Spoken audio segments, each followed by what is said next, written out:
Welcome you to the International Webinar Series on Holistic Health, Well-being and Sustainable Development 2022. Commemorating Azadi Ka Amrit Mahotsav, nation celebrating 75 years of independence and United Nations Sustainable Development Goals 2015 to 2030 as part of awareness and campaigns in collaboration with Sri Holistic Health Foundation India and Sri Research Institute Center for Arts, Sciences and Wellbeing. Welcome you all. Before we start our sessions, let's take the blessings of Almighty.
आरोग्यं धनसम्पदः शुभं कुरु त्वं कल्याणम् आरोग्यं धनसम्पदः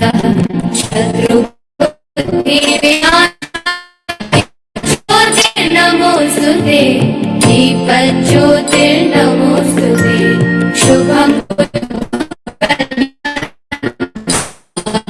धनसम्पदः शुभं कुरु त्वं कल्याणम् आरोग्यं धनसम्पदः.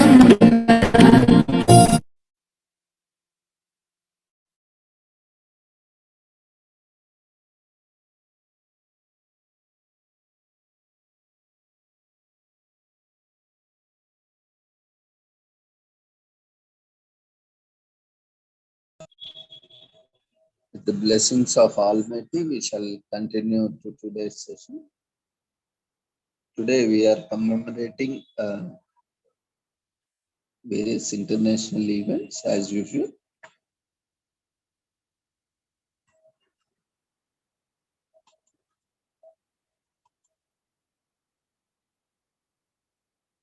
Today is Indian Air Force Day.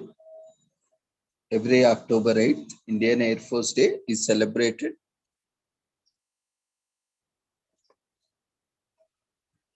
To pay a tribute to the Air Force of India and acknowledge the excellence of the country as presented in the field. Founded on October 8th, 1932, the force has been a part of several landmark missions that have led to the success of nation. These historic Air Force battles have also built the reputation of India as a country that is strong on the battlefield and possesses the force required to protect its nation. This year, honor India's aviation industry and the Air Force personnel who have spent years to ensure safety of the state and nation. Like every Air Force in the world, it took Indian Air Force a lot of practice to excel on the battlefield. However, of the officers ensured that force attained success and became one of the strongest in the world.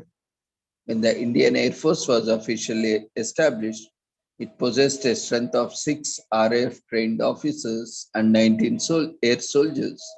Their inventory contained 4 Westland Wapiti 2A Army Cooperation biplanes. This wasn't much compared to the strong air force of dozens of other countries in the world. However, after a little over 4 years, a flight took off from North Waziristan to support the Indian Army against insurgent Patani tribesmen.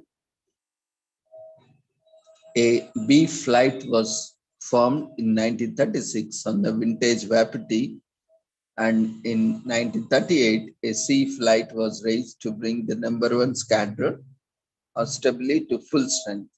By the time World War II took place, the strength of the Indian force has risen greatly. After 1941, a training structure in India became critical for the force, and the RAF, in short known as Royal Air Force flying instructors, were assigned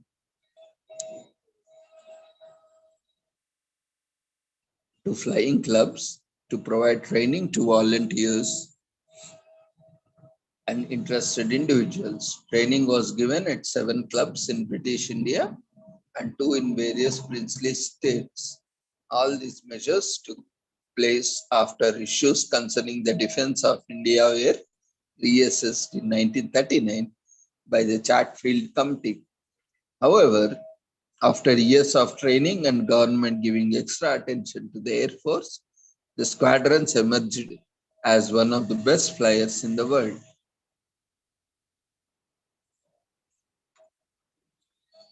So the Indian Air Force is created to support the Royal Air Force of the United Kingdom in 1932. And the first flight takes place in 1933. And the Indian Air Force loses 6 aircraft to bombings by the Japanese in 1942. And Arjun Singh is granted the rank of Marshal of the Air Force, becoming the first and the only 5-star officer in 2002. So Major Stringer Lawrence is the father of Indian Army, and the Indian Air Force scores higher in areas such as work-life balance.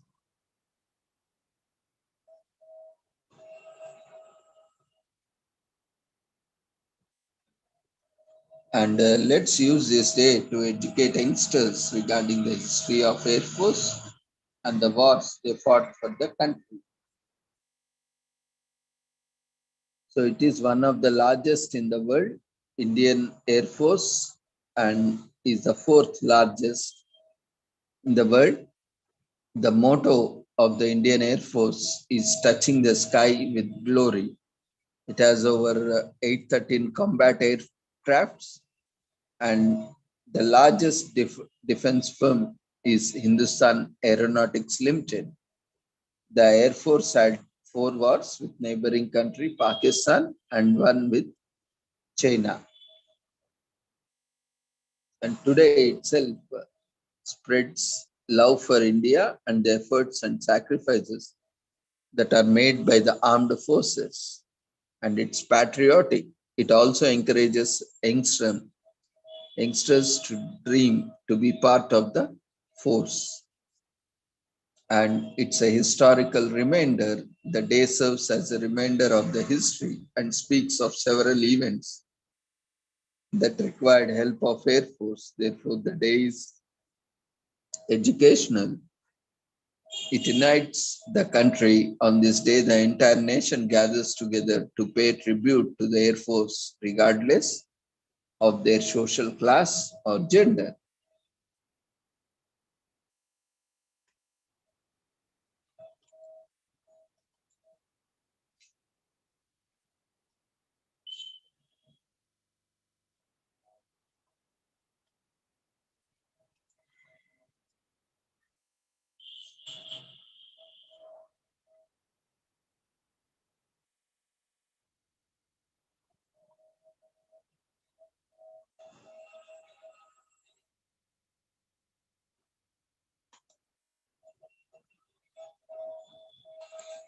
And if you see the journey of Indian Air Force,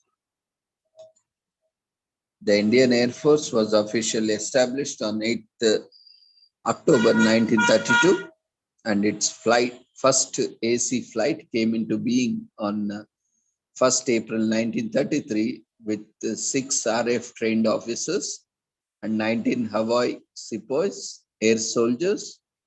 The aircraft inventory consisted of 4 Westland Wapiti 2A Army Cooperation biplanes, a Drigg Road as the A flight nucleus of the planned number 1 Army Cooperation Squadron, as already mentioned. And 4.5 years later, A flight was in action for the first time from Miran Shah in North Waziristan to support Indian Army operations against insurgent Bitani tribesmen. Meanwhile, in April 1936, a B flight had also been formed on the vintage Wapiti, but it was not until June 1938 that a C flight was raised to bring number 1 squadron ostensibly to full strength, and they remained sole IAF formation when the World War II began, although personal strength had now been risen from 16 officers to 662 men. And problems concerning the defense of India were reassessed in 1939 by the Chatfield Committee. It proposed the re-equipment of RAF, Royal Air Force squadrons, based in India, but did not make any suggestions for accelerating the slow growth of IAF, except for a scheme to raise 5 flights on a voluntary basis to assist in defense of the principal ports. An IAF volunteer reserve was thus authorized, although equipping the proposed coastal defense flights was somewhat inhibited by aircraft availability. Nevertheless, 5 such flights were established, with number 1 at Madras, number 2 at Bombay, number 3 at Calcutta, number 4 at Karachi, number 5 at Kochi, number 6 was later formed at Visakhapatnam, built in around a nucleus of regular IAF and RAF personnel. These flights were issued with both XRAF Wapitis and relinquished by number 1 Squadron IAF after its conversion to Hawker Hut. In the event, within a year, the squadron was to revert back to Wapiti because of the spare shortages and the aged Westland biplanes being supplemented by a flight of Audaxes. At the end of March 1941, numbers 1 and 3 CDFs gave up their Wapitis, which were requisitioned to equip number 2 squadron raised by Peshawar in the following month, and were issued with Armstrong Whitworth Atlanta transports used to patrol the suburban Delta area south of Calcutta.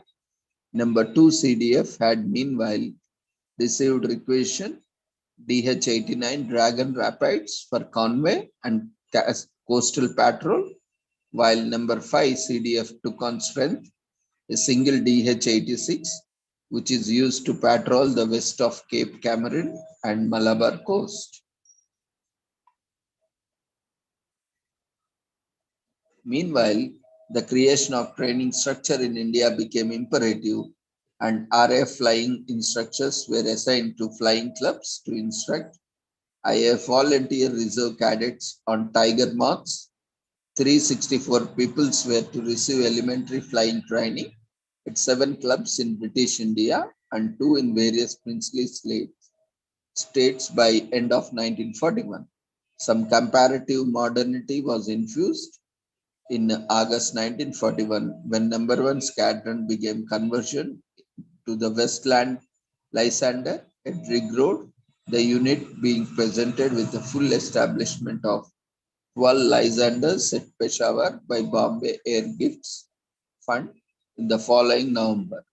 Number 2 squadron had converted from the Wapiti to the Audax in September 1941, and on 1st October Number 3 Squadron. Similarly, Audax equipped was raised at Peshawar. The IAF-VR was now inducted into regular IAF. The individual flights, initially retaining their coastal defense status, but with Japan's entry into the war in December, number 4 flight with 4 Wapitis and 2 Audaxes were dispatched to Burma to operate from Moulmein. Unfortunately, four of the Flight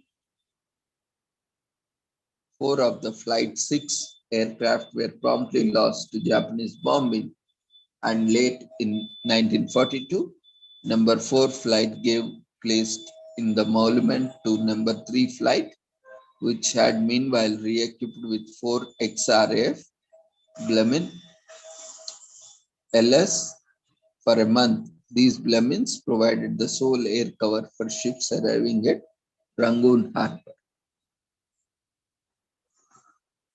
On 1st February 1942, number 1 squadron arrived in Burma with the Lysander flying tactical recce missions from Tungo before transferring to Mingaladan with flight deployed at Ratio. IAF personnel were soon hanging pairs of 250 IBs bombs on each of their Lysanders, and with these flew low-level unescorted missions against the principal Japanese 20 air bases at Mai Hanstein, Angsuan, Chiang Mai, and Chiang Rai in Thailand. However, the Japanese advance was relentless, and with the final evacuation of Burma, number 1 squadron personnel were flown to India, where at Rizalapur in 1942, the unit began conversion to the Hurricane IIB fighter.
In January 1950, India became a republic within the British Commonwealth, and the Indian Air Force dropped its royal prefix. At this time, it possessed 6 fighter squadrons of Spitfires, Vampires, and Tempests operating from Kanpur, Pune, Dambala, and Palam.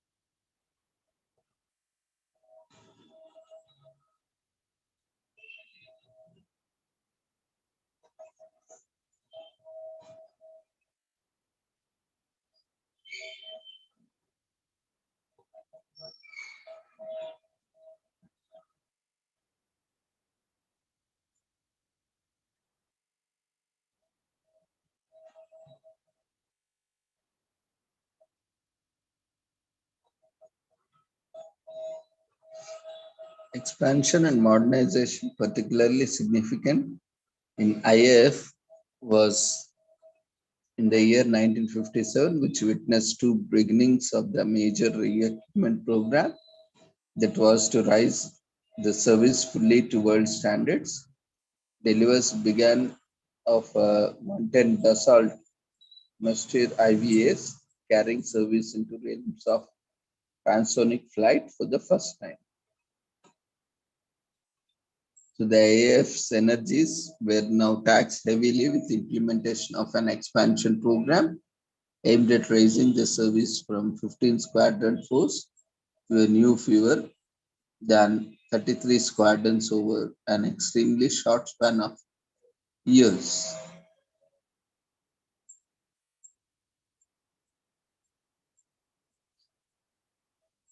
And the early 60s were accompanied by the IAF's introduction of yet more new aircraft types. The most interesting of these arguably being the Poland Gnat lightweight fighter. With its startling agility, the Gnat proffered outstanding cost effectiveness, and during the mid 50s,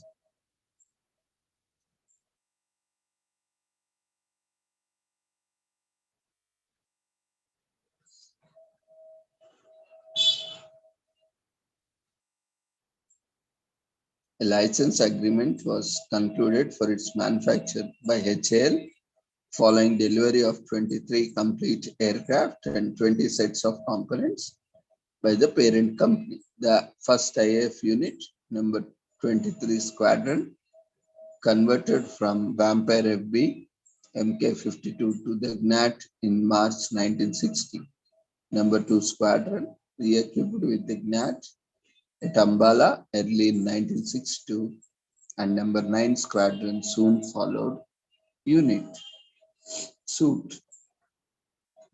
As unusual commitment of the IAF was to support United Nations operations on the Congo in 1961-62, following an appeal by the UN for both troops and combat aircraft to restore law and order and keep peace. 6 Canberra B-1 58s of number 5 Squadron were flown from Agra to Central Africa, operating from Leopoldville and Kamina. The Canberra soon destroyed the rebel air force, raided Katangan targets, and generally provided the UN ground forces with its only long-range air support force.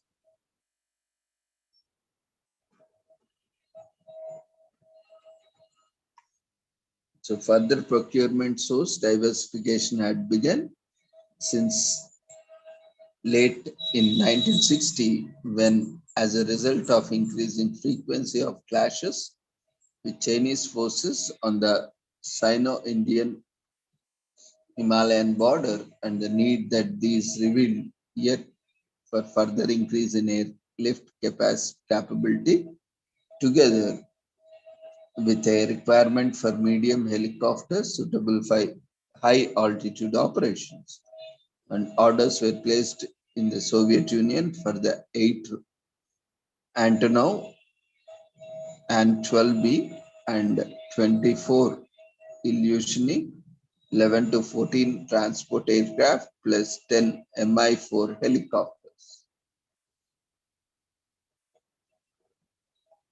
And the Mi-4 helicopter was to have as profound an effect of IAF capability as did the Ant-12B.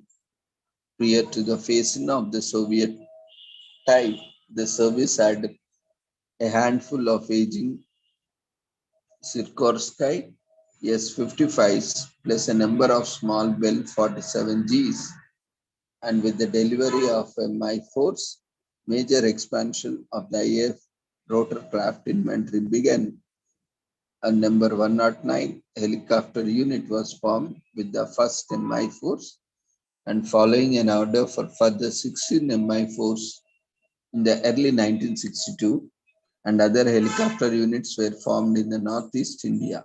Successive orders in 1963-64 and 1966, eventually bringing the total number of Mi-4s procured to 120.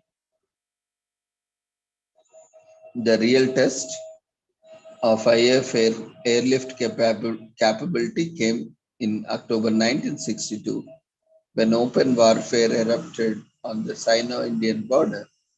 During the period 20 October to 20 November, pressure on the service transport and helicopters units were intense. Troops and supplies have been flown to support of the border post virtually around the clock at extreme altitudes.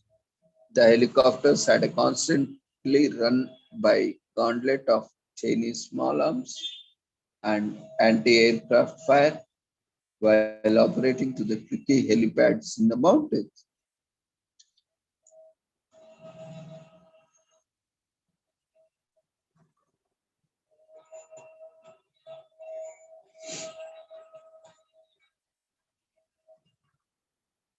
An epoch-making decision was taken in August 1962, which was to profoundly alter the complexion and strength of the Indian Air Force into the decades ahead. The government of India signed protocols with the Soviet Union for the very first supply of combat aircraft and missiles for the Indian Air Force. The purchase of 12 MiG-21 fighters from the Soviet Union, the IAF's first combat aircraft of non-Western origin, and for Soviet technical assistance in setting up for production facilities for the fighter in India was followed by the procurement of SA-2 Dvina surface-to-air missiles, re-equipped, and expansion of the IAF was now being pursued in parallel with major changes in the operational infrastructure. So the IAF was expanding rapidly. Its personnel strength of 28,000 officers and men at the time of Sino-Indian conflict increasing by some two-thirds by the end of 1964. But the manpower requirements of 33 Squadron Force had still to be implemented fully when the scheme was overtaken by even more ambitious expansion to the 45 Squadron Force, which was sanctioned by government in October 1962. This calling for the raising of IAS personnel strength to some 1 lakh by early 70s.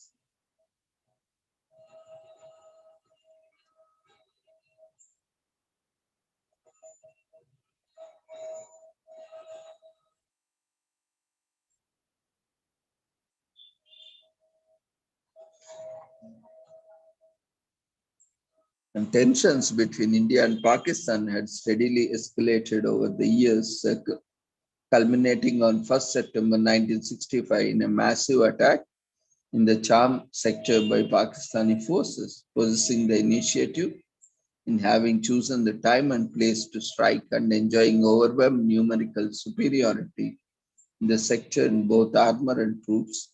Pakistan posed a grave threat to Indian forces on the ground, and so in response to urgent request for airstrikes against Pakistani armor advancing in the Cham-Jorian sector. Vampire FMB case 52 S of number 45 squadron at that time was undergoing operational training as the forward base mounted their first sorties at 17:45 hours on the first day of the conflict, and on their heels came the mysteries of numbers 3 and 31 squadrons operating for Pathanpur.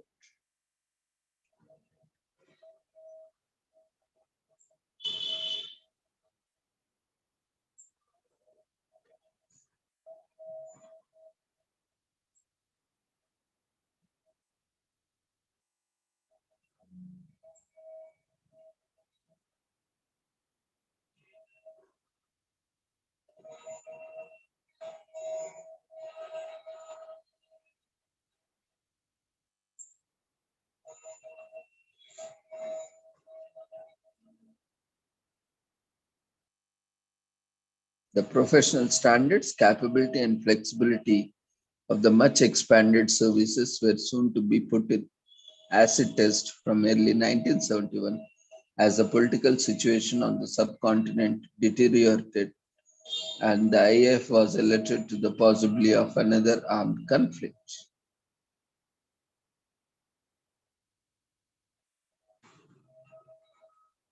And throughout these conflicts, in which Indian strategy was to maintain basically defensive postures on the western and northern fronts while placing emphasis on a lightning campaign in the east, the IAF established a highly credible serviceability rate which exceeded 80% mission emphasis throughout on interdiction.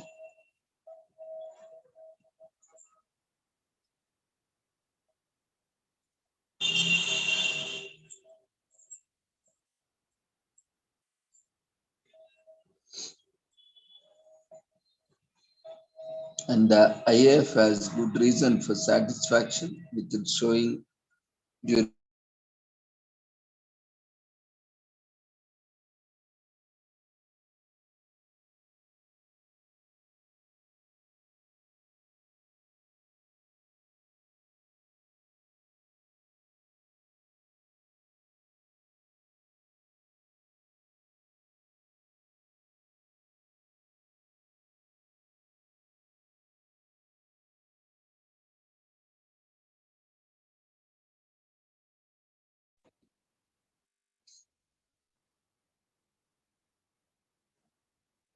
so the IAF had it was in Western theater that the MiG-21 was employed in the primary task, that of air defense, escort, and interception.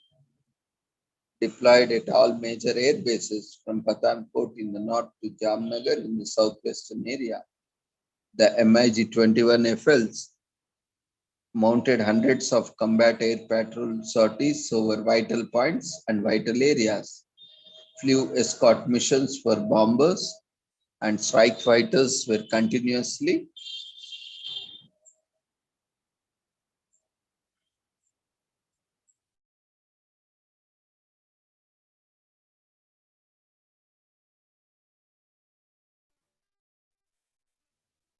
scrambled to intercept hostile troops. MiG finally met its MiG-21 finally met its original adversary, the F-104 Starfighter, in an air combat over the subcontinent during December 1971 conflict, and in all four recorded days of fights, the MiG-21s outclassed and outfought the F-104s. The first aerial victory was on December 1971 when MiG-21 FS of APF F-104 over the Gulf of Kutch, and was followed by three more victories in quick succession.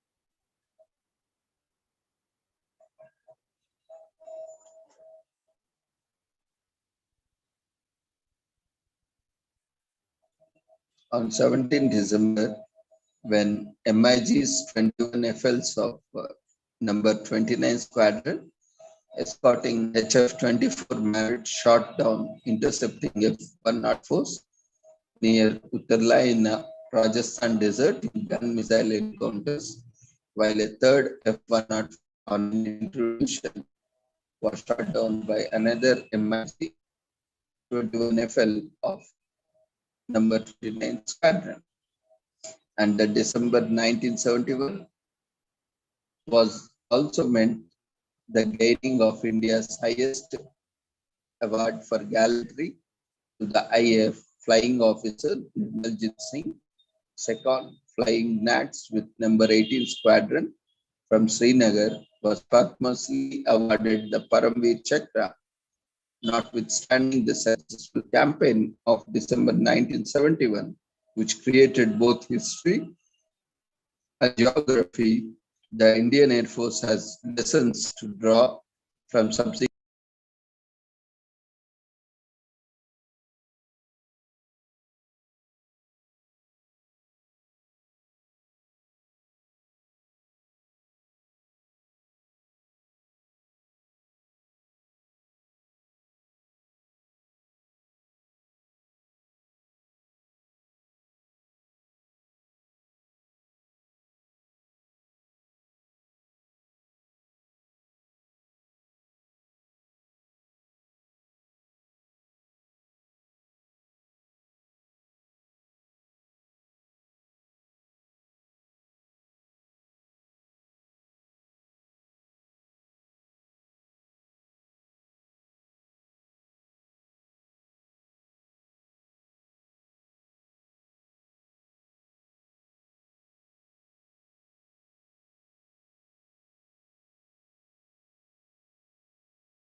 Aircraft Systems Testing Establishment, ASTE, the Tactics and Air Combat Development Establishment, TACDE, and other specialist establishments continue to mature.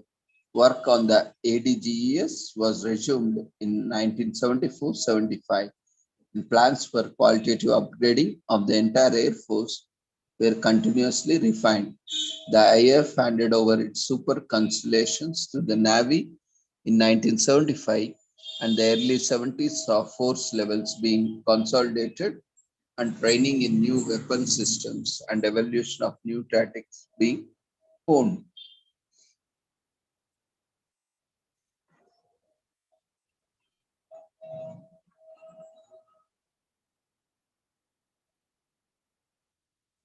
And by mid 70s, the IAF was clearly in need of urgent re-equipment decisions and various requirements better known as for their acronyms Deep Penetration Strike Aircraft, DPSC, Tactical Air Strike Aircraft, TASA, METAC, and HETAC were pursued and decisions were forthcoming at last.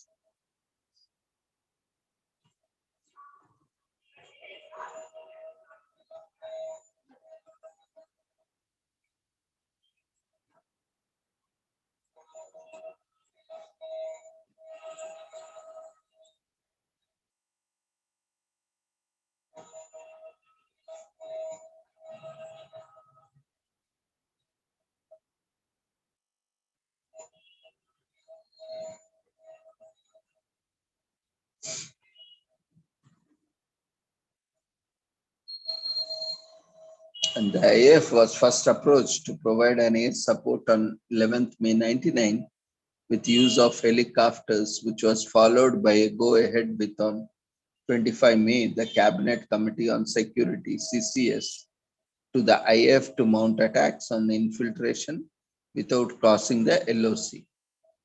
While there was considerable pressure from outside the AF to operate only attack helicopters, the CS has succeeded in convincing the government that in order to create a suitable environment for the helicopters, fighter action was required.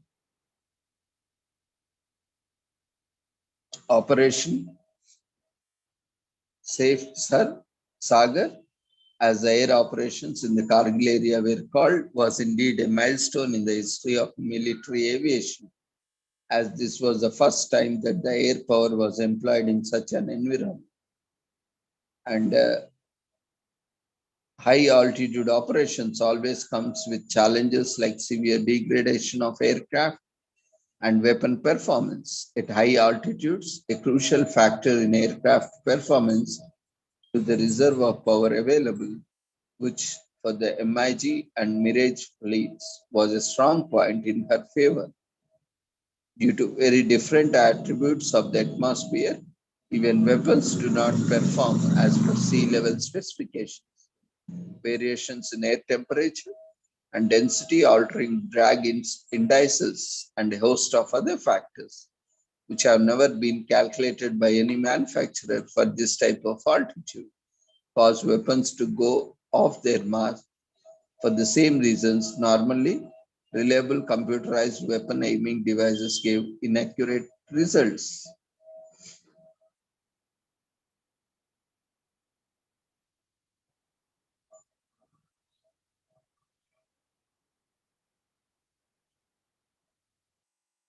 And in the planes, a 1,000-pounder bomb landing 25 yards away from the target would still severely disable, if not flatten it. In the mountains, however, a miss of few yards would be as good as proverbial mile, and due to undulating terrain and masking effects. In addition, due to the variation in elevation, the miss would be greatly magnified in its linear dimension, further exaggerating the inaccuracy of the weapon delivery. While this would lead to apparent inaccuracies in weapon delivery, there is thus a need for pinpoint accuracy. Condition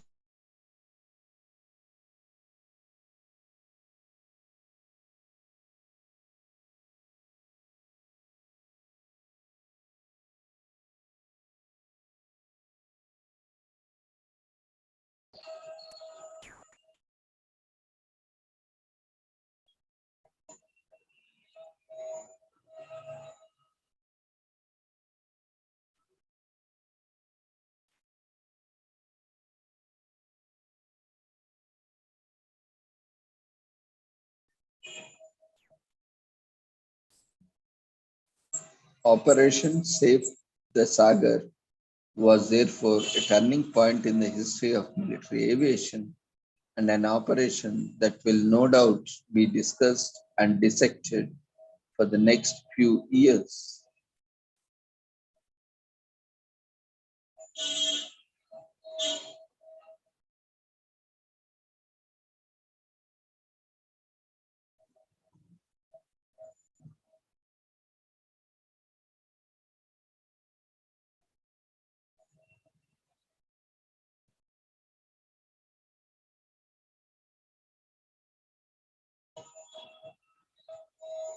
The motto of IAF, as already mentioned, touch the sky with glory, has been taken from the 11th chapter of Gita, the discourse given by Lord Krishna to Arjuna on the battlefield of Kurukshetra during the great war of Mahabharata.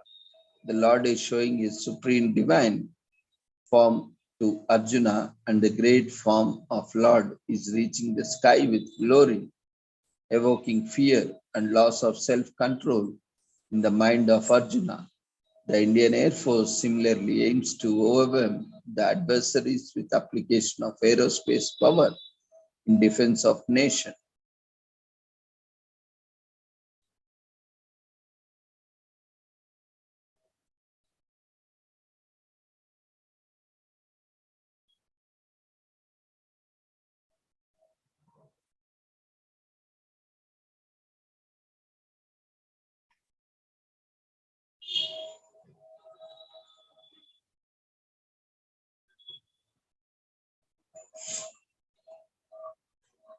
So, Lord, seeing your form touching the sky with glory, effulgent, multicolored, having its mouth wide open and possessing large flames, eyes, flaming eyes, I, with my innermost self frightened, have lost self control and find no peace.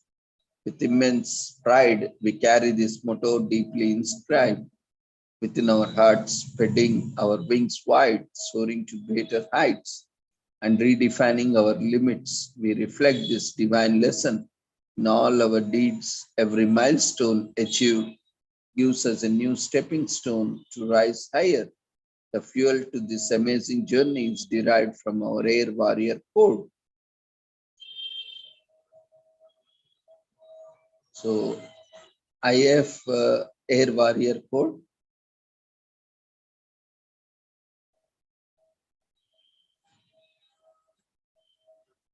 is irrespective of rank, appointment, or branch, trade, and as an IF person, I am foremost an Air Warrior. In every act and deed, the Air Warrior places the security and honor of the country above everything else. The Air Warrior always volunteers for the toughest tasks. When ordered, the Air Warrior undertakes the assigned mission unflinchingly and endeavors to complete it to the best of his ability, regardless of consequences to his safety. The Air Warrior upholds the high traditions of the IAF and always strives to bring credit to the country and service. Professionally and otherwise, the Air Warrior pursues excellence in whatever he or she does or supervises. The Air Warrior is always honest and lives up to the trust placed in him or her by the service and country.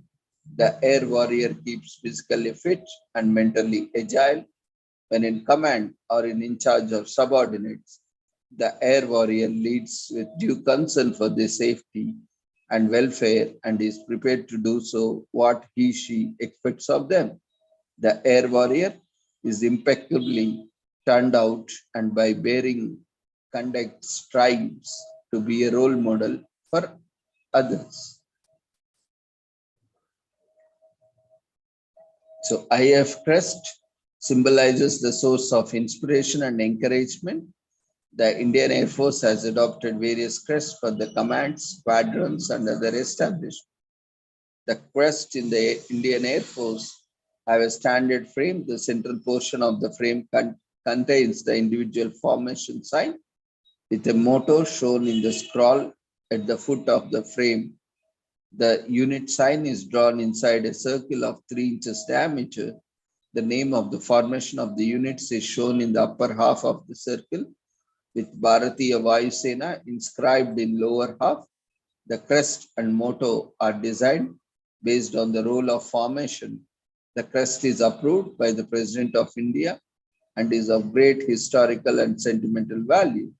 The crest is normally presented by the AOSC in C at ceremonial parades. The importance of the crest can be understood from the fact that the movement of crest from one place to another is done only by hand of an officer. So we have different ranks in Indian Air Force, with the highest as Air Chief Marshal, and in the preceding order to the lower ranks, Air Marshal, Air Vice Marshal, Air Commodore, Group Captain, Wing Commander, Squadron Leader, Flight Lieutenant, Flying Officer, Master Warrant Officer, Junior Warrant Officer, sergeant, corporal, leading aircraftsman, and aircraftsman.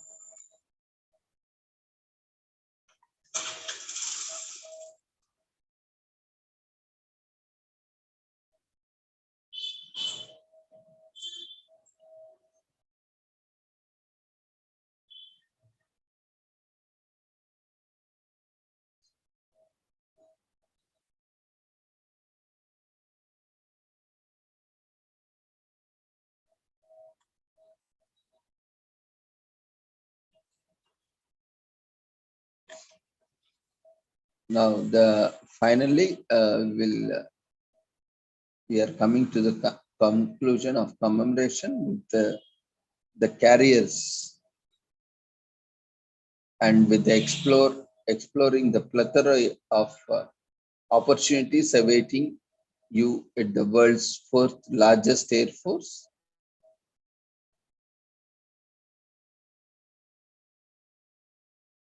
The major categories being as officers, AFCAT, Agniveer, Vayu, and medical officers, Armed Directorate General, Armed Forces Medical Services. If you are a graduate, postgraduate, joining the IAF into officer cadre, your initial training as a cadet will be at Air Force Academy, Dundigal. And if you have completed your 10+2 schooling, joining IAF into the officer cadre, your initial training as a cadet will be at National Defense Academy, NDA, followed by training at Air Force Academy. If you are joining IAF as an airman, your training as a cadet will be Airman Training School, ATS, Belagavi. And you will be paid a stipend. You can check all the details on respective website, which is available or through notifications. If anyone interested in pursuing careers, you can contact me. I can also share later due to time constraints. And you can also, during the training period, you can pursue your further education in higher studies post-training. During the training period, you will not be permitted to continue with your education. However, the IAF gives you numerous opportunities for higher studies post-training. You can continue your education. And there are previous question papers available through official websites for officers model question papers and airmen model question papers where you can prepare. And there are two types of service commissions: permanent service commission and short service commission. A permanent commissions means a career in the Air Force till you retire.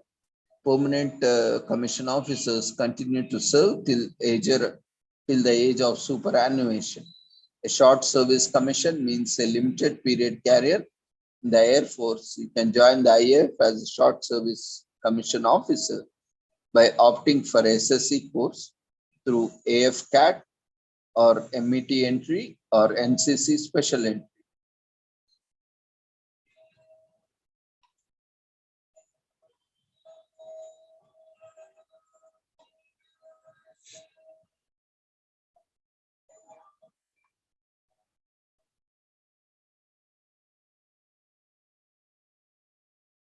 For permanent commission, for flying branch, after 10+2, join NDA.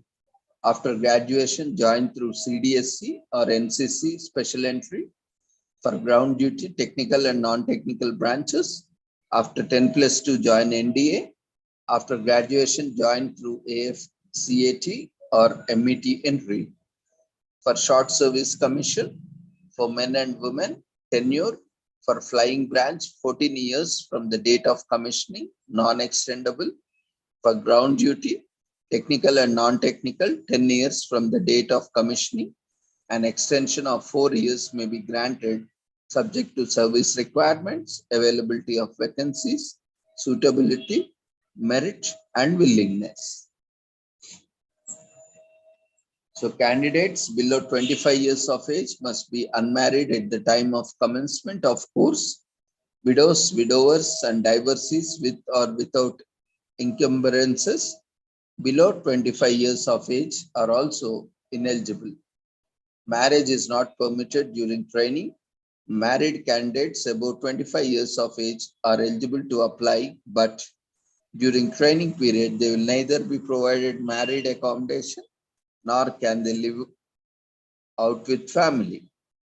So candidates should not have been convicted on criminal charges, and candidates who have been removed from defense training establishments on grounds of discipline are not eligible to apply.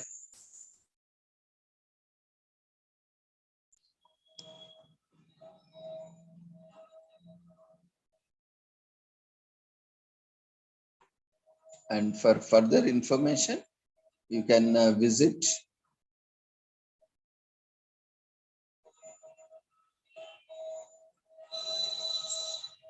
AFCAT website to get all the details.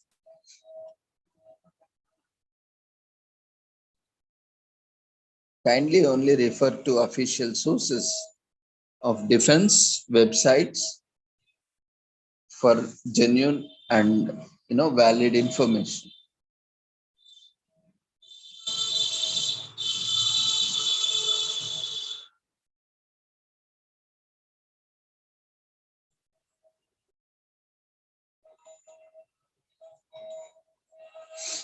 And finally,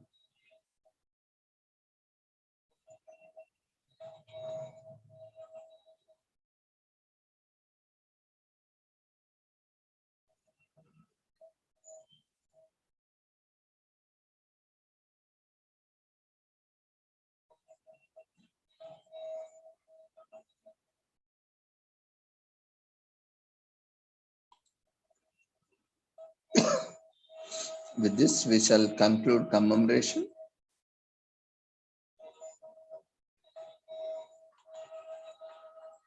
of Indian Air Force Day.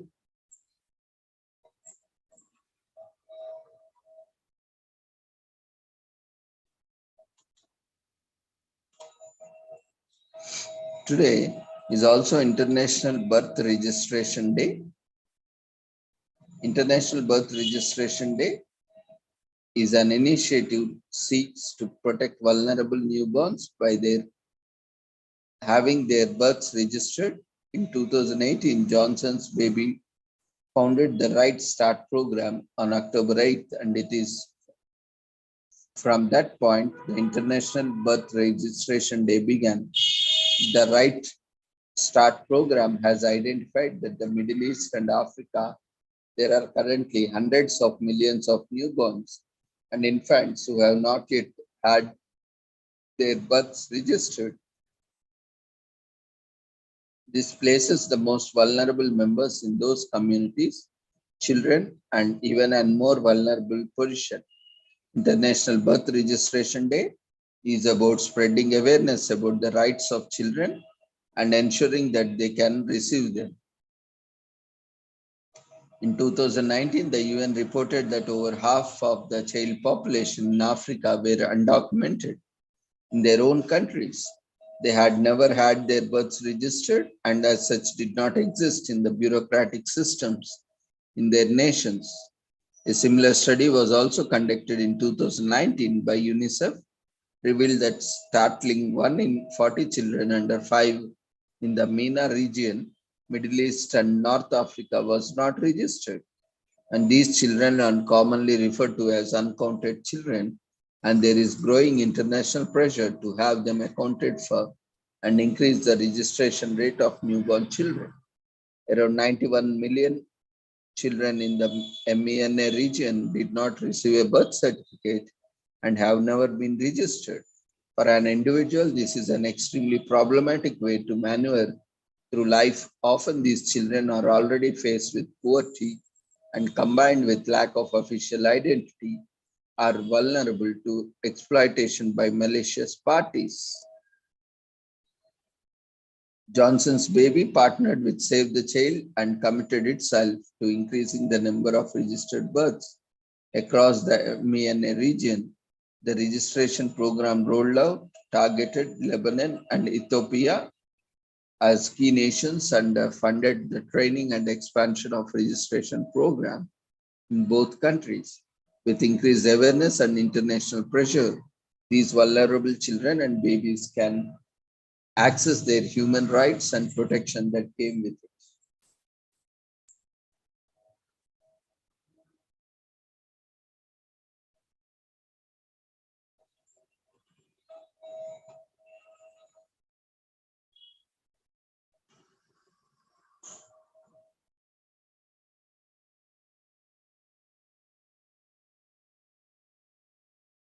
In 2022, 40% of the world child soldiers can be found in Africa, abducted and forced into service. There are about 21,000 armed child soldiers in Africa. And Iceland have been recognized as number one in the world for its child rights environment with legislation that protects child's interests comprehensively. The Convention of the Rights of the Child is an international convention that seeks to ratify a universal offering for the rights of children. In 2022, only two countries have yet to sign, Somalia and the United States. Children have the right to be loved in an intrinsic part of their formation, and they have right to access love.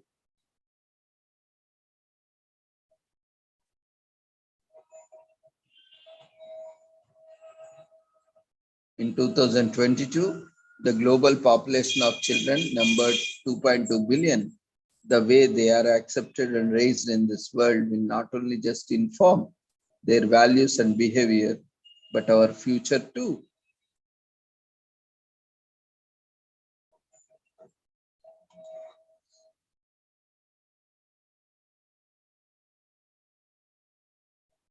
Today is also International Newspaper Carrier Day.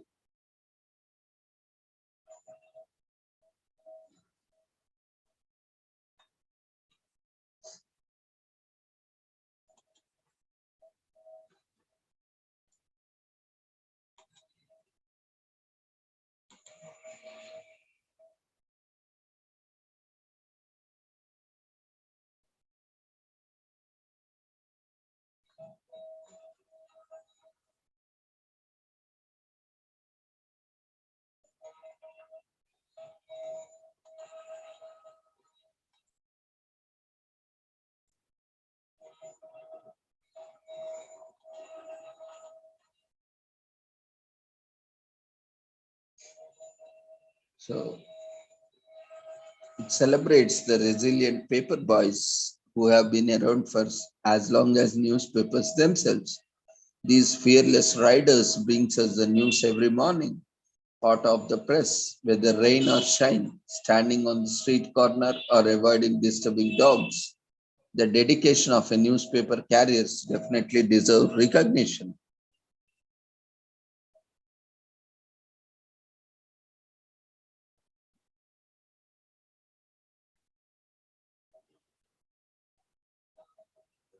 It is remarkable how many great people in the history were shaped by the humble beginnings of the paper boy into who they have later become. With Albert Einstein, James Cagney, Martin Luther King Jr., and Isaac Asimov among the generations of paper carriers. Being a newspaper carrier sharpens one's street knowledge, dealing with people, being up to date with latest news, and becoming a good salesman. In 1960, a newspaper carrier Hall of Fame was created to acknowledge some of the history's most famous newspapers carriers. Nowadays, not many young people are newspaper carriers, but the job is still offered to youngsters in many local communities. Young girls and boys brave the weather and other conditions, committed to delivering the news to people around the neighborhood.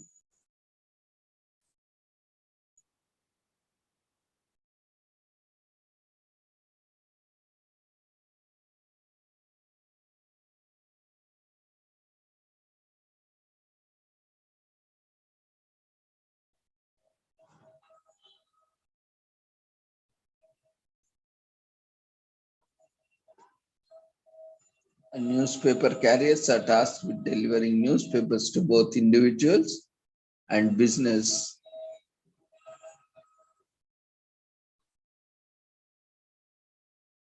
And if you have a newspaper carrier who delivers the newspaper, thank them for their commitment. Maybe go beyond verbal expression and give them a sweet treat or a tip for their service.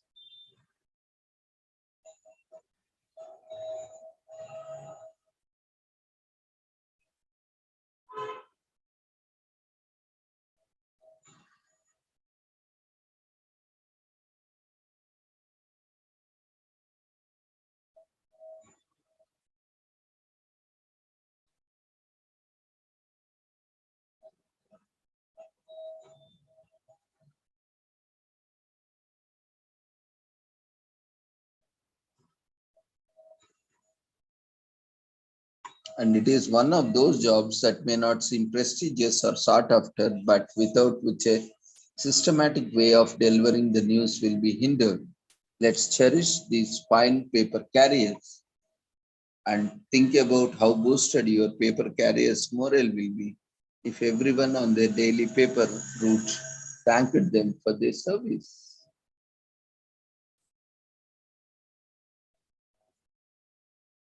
And today is also National Chess Day in United States.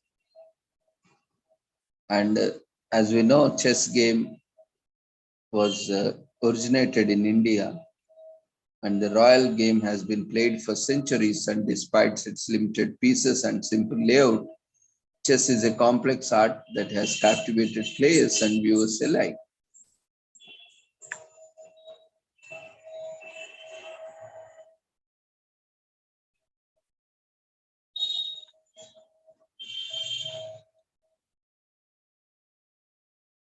And today is also National Harbor Master Appreciation Day in the United States. It is an opportunity for all of us to say thank you and appreciate the time and dedication that a relatively unknown player in our economy, the harbor master, puts into making sure that harbors are run efficiently, safely, and ethically. Harbor managers manage the day-to-day running of the harbor. They work tirelessly to ensure that our harbors are productive and benefit our social economic interests. So let's take time to.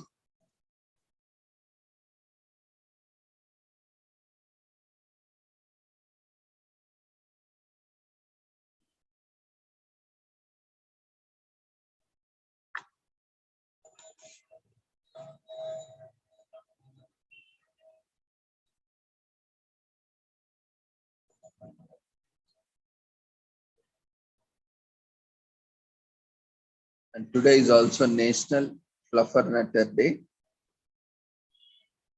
to pay homage to the childhood sandwich of peanut butter and marshmallow fluff squished between two slices of bread. Fluffernutter holds a special place in the childhood memories of many.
today is also National Heroes Day in US.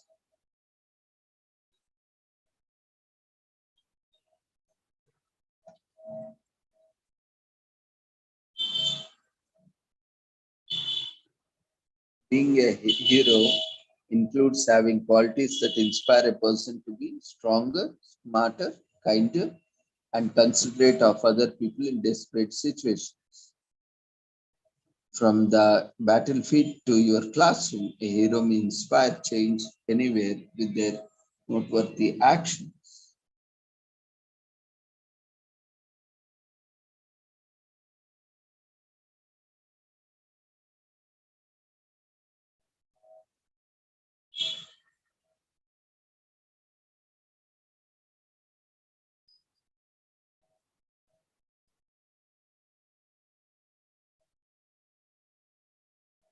And they help us every day and work tirelessly to make our lives better. So, this day reminds us of their invaluable contribution to society and encourage us to honor them. And personal life of the police, military, healthcare, education, essential work, and social work are heroes and many more.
So today is also American Touch and Tag Day.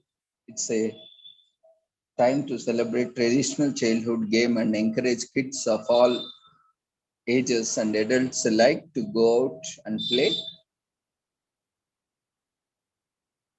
And this day is to honor the simple game that has withstood the test of time and is loved by everyone across ages and boundaries.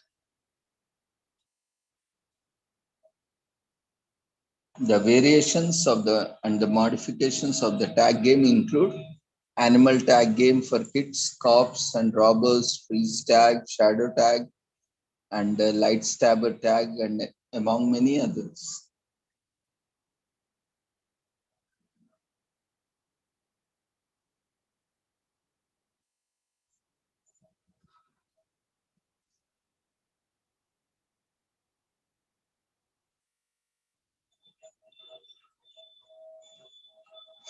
And today is also Honduras Discovery of America Day.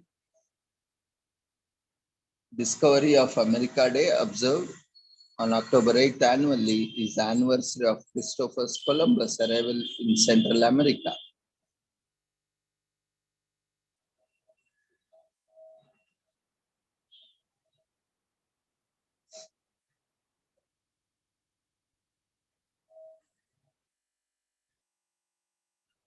The holiday was previously marked on his arrival, but it was changed in 2015 to fall on October 8 in order to accommodate a long weekend at the start of October.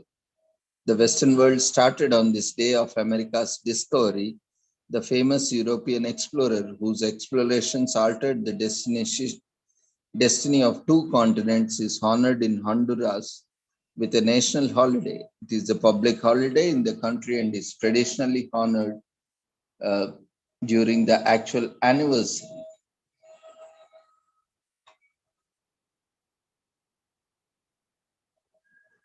European explorer Christopher Columbus was born in Genoa, Italy in 1451.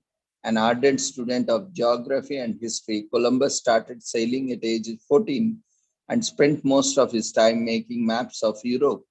However, the little he made from the sale of said maps, he would save it and make plans for adventures at sea. His journey towards the West began in the late 15th century.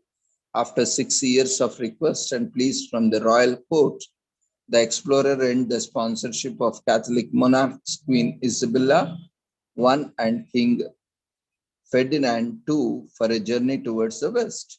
After two unsuccessful voyages, Columbus sailed for the third time and landed at Guanani on October 12, 1948. Columbus, the great European explorer and the first known person to find the America coastlines, first set foot in the Americas. His discovery set in motion one of the most remarkable turns of the events in the history of the world.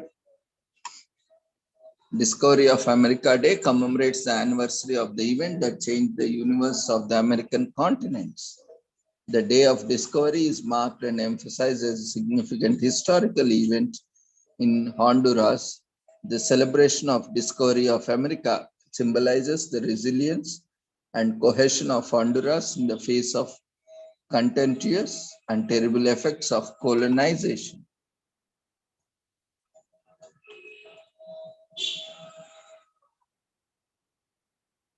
So America comes from Amerigo Vespucci, an Italian explorer who believed that Columbus has discovered a separate continent in 1942, coined the name America. And there are high levels of crime in Honduras. Most serious crime does not affect tourists, but attacks on foreigners, including armed robbery and sexual assault, sometimes occur. These attacks can take place anywhere and any time of the day. People have been killed and injured resisting attacks. So it may not be that safe to visit Honduras.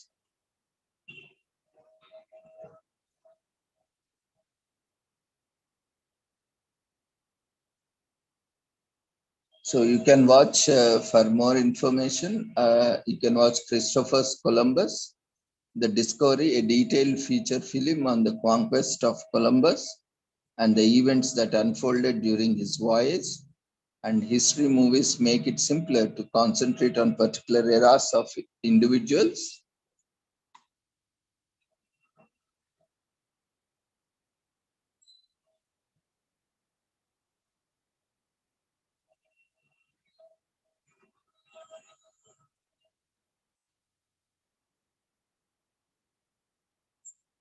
Although Columbus is regarded as the father of the West, he never stepped foot in North America.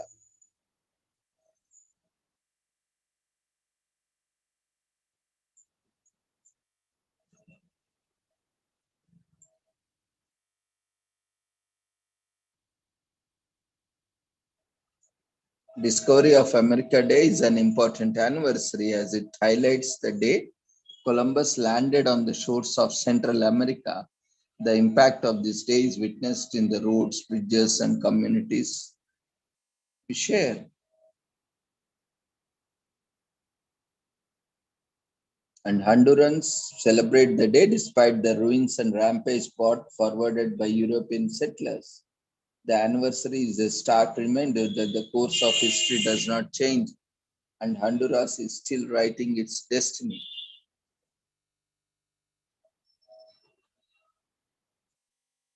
And finally, we have come to end of commemorations.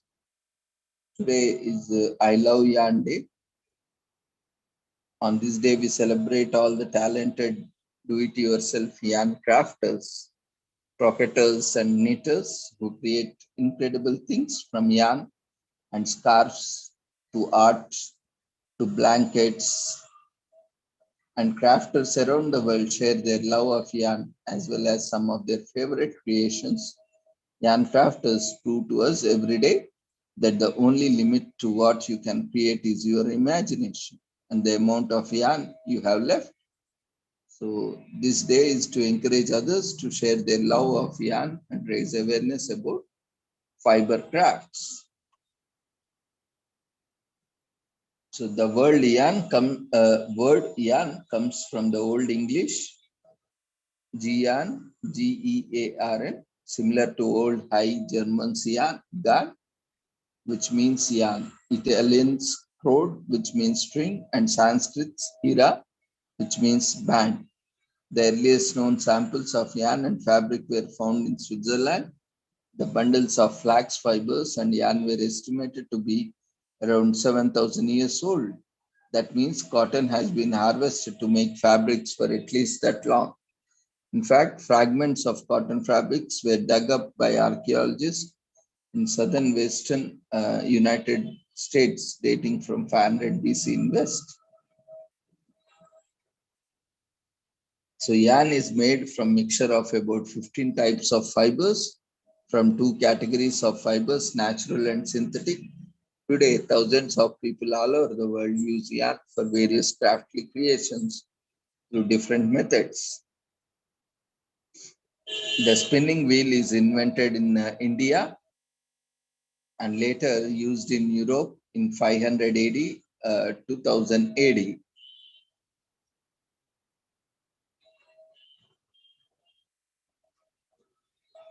And the first synthetic fiber, rayon, in the world is made from cotton or wood fibers in 1891.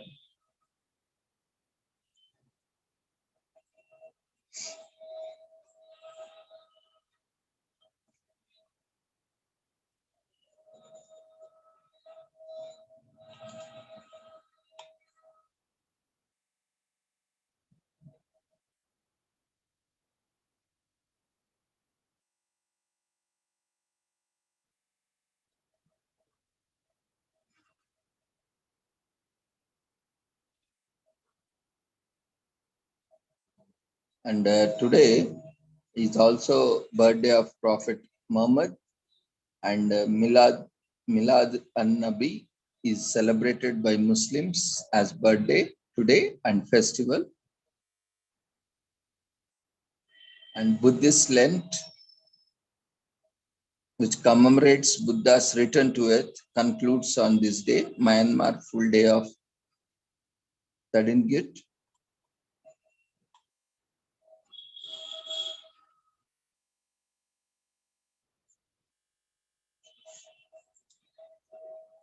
And today is also, as already mentioned, Prophet Muhammad's birthday commemorates the birth of the religion of Islam's founder.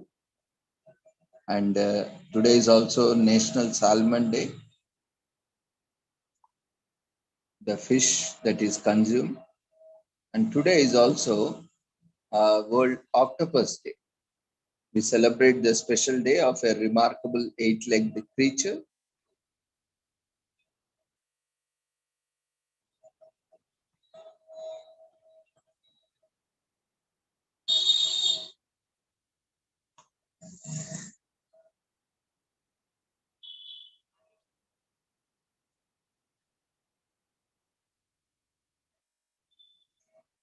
And the existence of one of the nature's most iconic sea creatures.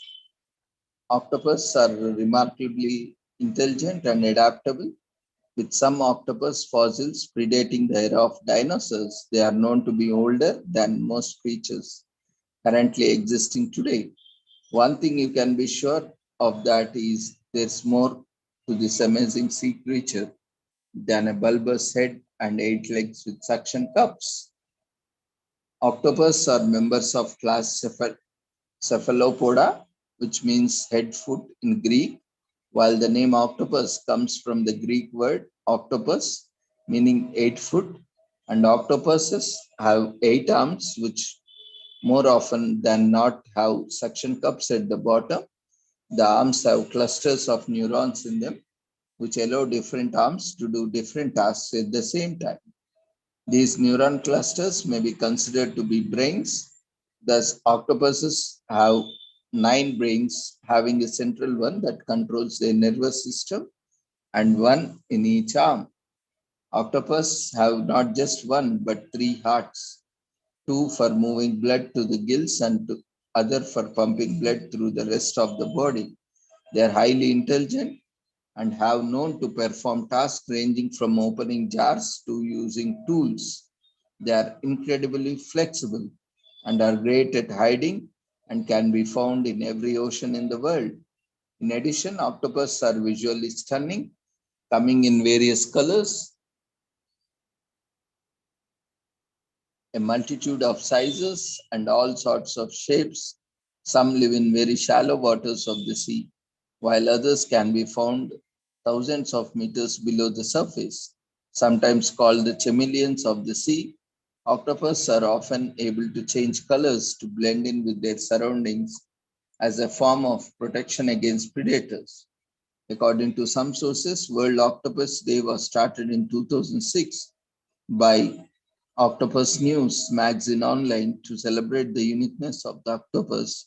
It has been annually observed since then.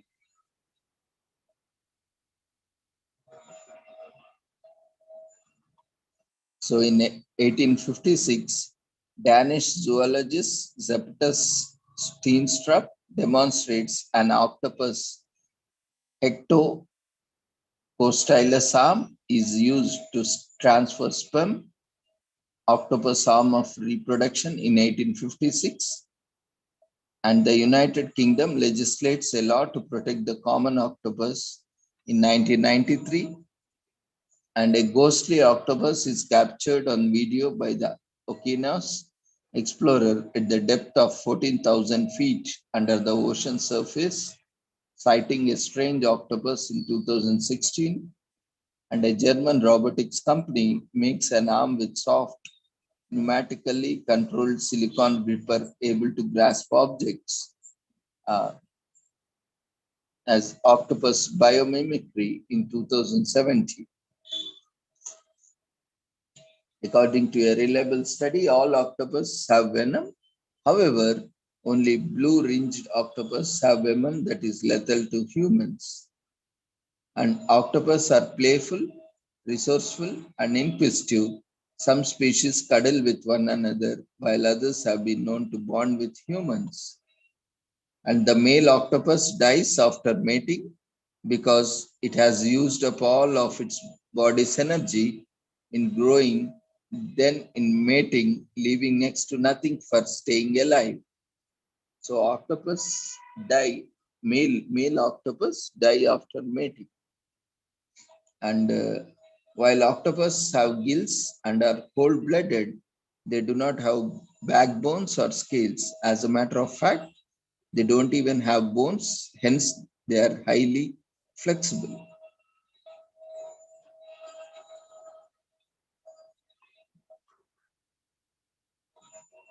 And octopus have blue blood due to presence of copper in the protein hemocyanin, which carries oxygen around their body. And if an octopus loses an arm, it has the ability to grow it back. So regeneration is possible in octopus. And there are over 300 known species of octopus in the world. And the biggest recorded octopus specimen had an arm span of 33 feet and weighed almost 600 libs. And they swim really fast, nearly 25 miles per hour for short distances. So this day increases our connection with an appreciation of the wonders of nature. And this experience can be very inspiring and relaxing. So with this, we shall conclude today's session commemorations. And thank you everyone for joining us. And see you all tomorrow at 11 o'clock for the international conference. Tomorrow, we are also commemorating World Teachers Day. So you are all invited if you would like to make any presentations. So kindly fill up the feedback form before you leave the session. It is mandatory for issuing certificates.